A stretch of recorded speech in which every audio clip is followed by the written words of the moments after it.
I'm here because my 16-year-old son, Tristan Shoemake, died the day after Christmas from fentanyl.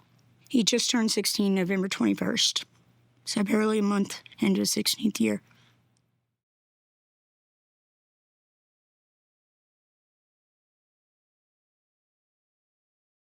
Tristan was the best child. I remember one time at the health department, and he was in an infant seat, and all these kids are screaming. And I look back because he's sitting on the floor in his seat while I'm in the line, just looking around peaceful. And I looked up and I said, "Thank you, God." You know, he knew what I needed in life as a child, for a child. And he was always that. He was a beautiful child, very giving, very loving, very genuine.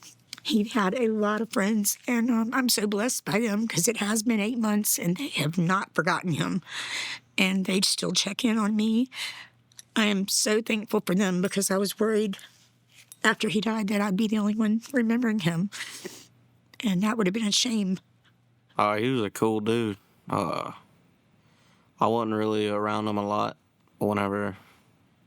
before he passed because I'd been hearing he was going that direction, so I kind of distanced myself. Hate to say it, but that's what I did. Because Tristan was supposed to be something in this world, so I didn't only lose, America lost. He wanted to be a canine handler in the Air Force. And he was an honor student, had a 32 on his ACT. He was just a good kid. He assistant coached soccer. He played football. He played baseball. He was really smart. Whenever we first started being friends, he didn't have very many friends, and he'd sit in the corner of the classroom, and nobody really talked to him except for a few people. And I went over there and sat by him because he was all alone. Everybody, like in the class, everybody would be cutting up. He would just be sitting, doing his work. And one day I went and sat by him, and we started talking, and we both figured out that we play the same game, and yeah, and then we started hanging out, playing the Xbox. He was an old soul, you know. We didn't raise him around any arguing or yelling or even loud voices. If we had a problem, we would even step outside when he was little. And after COVID, his father lost his career, and he came home from Florida with an alcoholic girlfriend and moved into his grandparents. And so in the last 5 years, Tristan's very peaceful life, very routine life, became disrupted, and he didn't know how to deal with that. And I had just realized how bad it was when he started sending me videos, and I took custody back in October, full custody. And he begged me for Christmas to go see his grandmother. He said she was sick. It was going to be her last holiday alive. And we both love his grandmother. She's an amazing person. And I said, okay. And I was supposed to pick him up the next day. And but the neighbors called me when they seen him coming out on a stretcher. His dad just recently died in a drunk driving accident about a month ago. The DEA, right before that, the day before, had filed charges on him for felony child neglect. And his drinking was just out of control. He lost his career. He lost his big credit score and after COVID, and he never recovered. And I really believe he took it out on Tristan. Tristan was my life, my reason. On very bad days, I would tell God, for one reason, open my eyes tomorrow morning, and it was Tristan, to where maybe I could hear his voice or tell him that I loved him.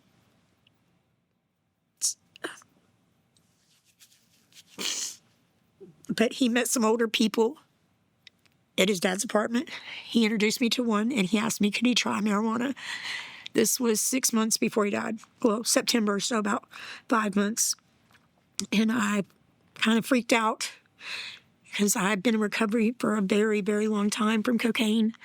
And I read him predisposed to addiction so many times. It wasn't once, it was all the time. And so I told him, no, why would you want to do something illegal? You'll never have my permission to do something illegal or any illegal drug. And what I told him is exactly what happened. A lot of people say, oh, we didn't do this. No, but the 21-year-old cousin who wanted him to try weed introduced him to the 22 and 27-year-old cousins that did fentanyl and gave it to him that night. And that's exactly what I told him. I said, son, it is a gateway drug. It's a drug that it's illegal in our state, and it is a drug that you have to go purchase illegally unless you're prescribed it, and it's going to put you into a world of criminals. And he just, he was looking for a connection, looking for somewhere to belong, really, male figure again. And sad, very sad. Everyone loved him, very polite, very giving, just... His manners were just, he should have been a spoiled child because of me and his grandmother. We gave him everything. He wasn't. And I think that's why he had so many good friends. We used to talk all night in the early morning on the Xbox. Talk about all kinds of stuff. Talk about working out because me and him are both bigger dudes. I mean, talking about going to the gym. And then that summer I hit him up and I was like, hey, man, you want to start going to the gym like we were talking about? And never happened. He never replied. His text messages is all I have to go on. The adults, it looks like he used on December 6th with them at their house, and he overdosed. They told the Hancock County Sheriff's Department and myself and the ambulance that it was a dab pen. I didn't know till after even what a dab pen was. I asked the officer, is that legal or illegal, on the phone when they called me. And he said it's legal. It's bought in a store. And no one was arrested. So I told the ER doctor when I got there before the ambulance that I wanted a full metabolized drug screen. I wanted to know what was going on.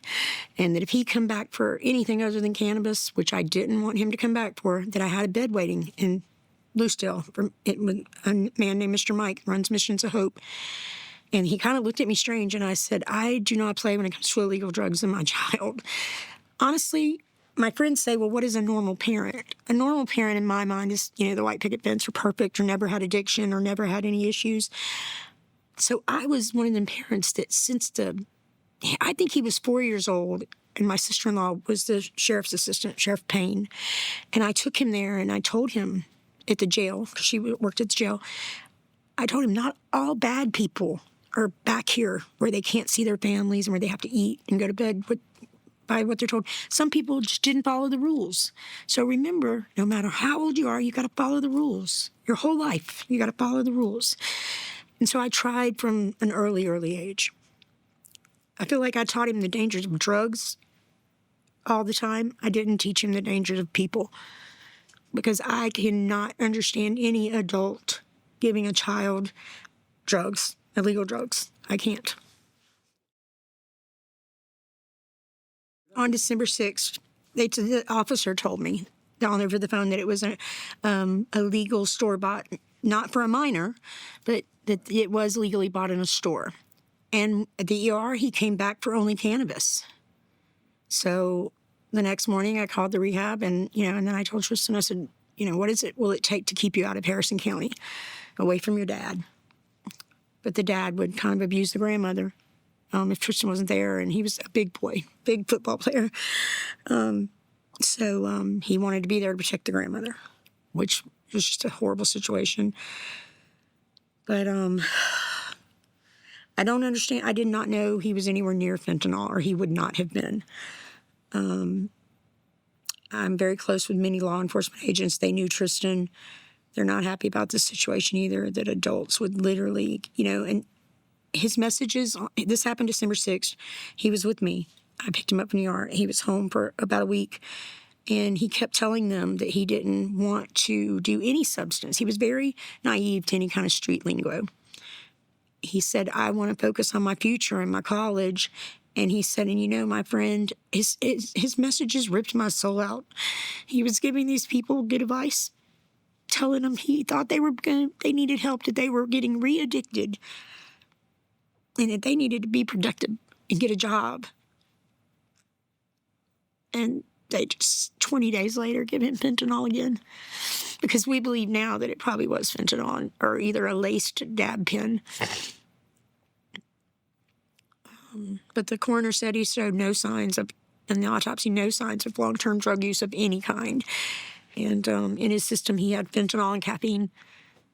And his numbers were 12 on the fentanyl level. So they weren't very high, like he had not been a user of it. So, and we don't know if he used a pill or powder or if he smoked it. That it's not clear in his messages. We know who sold it to the people who went and gave it to him. And we know the people that gave it to him. And it looks like he passed out about 3:30 in the morning, and then he woke up and asked them, those people that were there, where his vape was.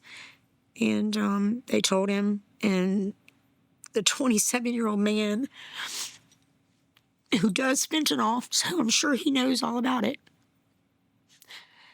he tells him, and I left your Fetty in the cup. Please don't do no more. You've had enough.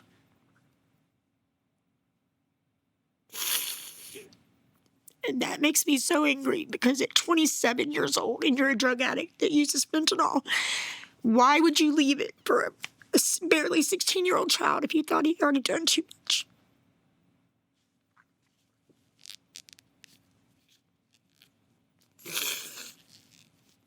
So I fight for them, and their cases went federal because he was a minor. And they are still trying to build. I talked to the DEA captain on Thursday, and he said, Lisa, I could arrest people right now, and they wouldn't do much time. He goes, I'm building a 30-year conspiracy case. You have to be patient. He goes, and I'm going to get them all. And I said, okay. So, because he said, it makes me very angry. He has 7 children, I think. And he said, it makes me very angry when I read the messages that you read. I'm very close with a lot of them. I graduated with the sheriff in Harrison County from kindergarten to from high school graduation. And then, like I said, the agents and I are friends, a lot of them. And one of them even told me, in the last 11 years I've known you, the only time I ever seen you smile or seen you happy is when you were talking about Tristan. So, that's probably true. So, because it's been a rough life, actually. The reason he said that is because I met him when my husband was murdered in the kill. I was 3 months pregnant, and my husband was shot and killed. And life kind of went crazy after that for a minute. But I reeled it all back in, and Tristan was the reason. He was a screwdriver that tightened all those loose bolts, you know? And life without him is very, very difficult.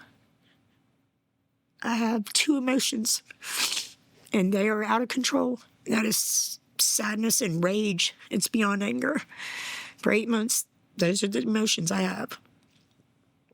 And before that, I was a very happy, pleasant person, had pleasantries in stores for people. Now I don't, so I don't really like to go anywhere. That's why I do what I do.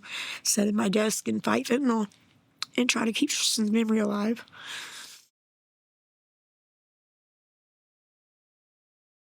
I was kind of shocked at first because, I mean, I hadn't really heard anything of them, and then I was like, dang, it's really real. Because, I mean, you always hear about, fentanyl, folks overdose every day. I mean, and you don't think it's going to be one of the people that you know what I'm saying? When people talk about him, or in my mind, when they see his face on a shirt and someone asks about him, and he's out there still living, he's not being forgotten, and it's very important.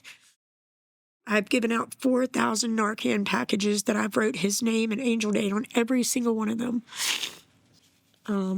Because they're everywhere. South Mississippi has them everywhere. Kids are making them at Tristan's age and selling them in the schools, I was told by the DEA.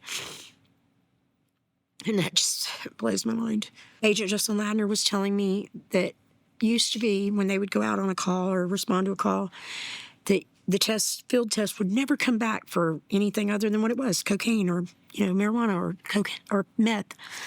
And he said 95% of the calls they could respond to now, all field tests come back positive for fentanyl. Don't know if it's being packaged together, brought across together or what, but has some in it. And, I turned 50 about a week before Tristan died, December 18th. I never knew that this is what it was like when parents lose their children. my whole life I've seen parents lose their children. I had no idea. With my parents, it was hard, but it got easier. I still think of them, but it got easier. It didn't hurt like it does. With Tristan, I feel like his love definitely guides me because it was so strong, our connection. But I think his death shattered me. Like, my grief deepens daily. It doesn't stay the same. It doesn't get better for sure. I definitely feel like it gets worse. Because I have to sit at a desk and remember that my child's in a box sitting above me. That's just a really hard thing. But I never seen the death of my child coming. Not in any way. But yeah, he did tell me in December he did not like marijuana. Because I asked him, I said, Tristan, did you try it with Stephen? And he said yes. And I said, oh, Lord, son. He told me the place where, I found out later, the place he was getting drugs, I gave them all of my food after he died. I cleared out my entire pantry because he said, that's my safe haven, Mom, when Dad's drunk and yelling and stuff. I can go over there and Miss Tisha has me a plate on the microwave. And then I get in his messages and it's, yeah, there's a plate, all right. And there's teenagers around tables full of drugs at that house. So I'm definitely on the phone once or twice a week with law enforcement. I won't quit because these people deserve to be in prison. There's no doubt they're adults. They should have known better. And if my son would have died with a friend, 18 and under, even from fentanyl, I would just be devastated and heartbroken like I am, but I would not press for them to be in prison. We have legal ages to buy cigarettes in this country. We have legal ages to buy alcohol in this country. My son should not have been able to access fentanyl. And I believe peer pressure and wanting to fit in with the wrong crowd, thinking that they loved him like he loved them when that wasn't possible. I think that led to his death. Because with fentanyl, it just takes so little. You know, at 16, we had his life planned out.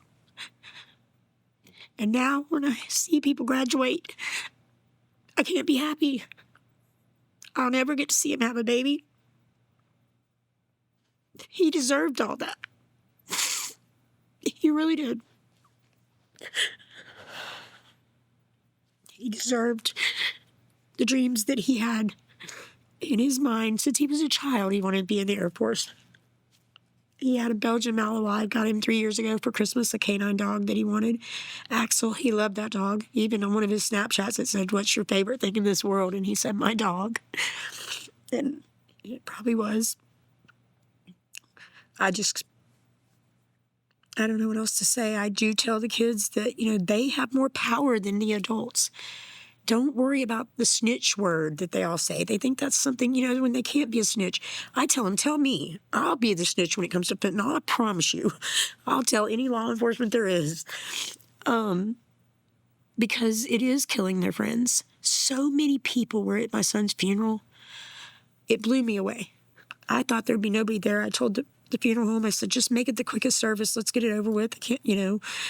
And over that weekend, it was a holiday weekend, New Year's weekend, so many people.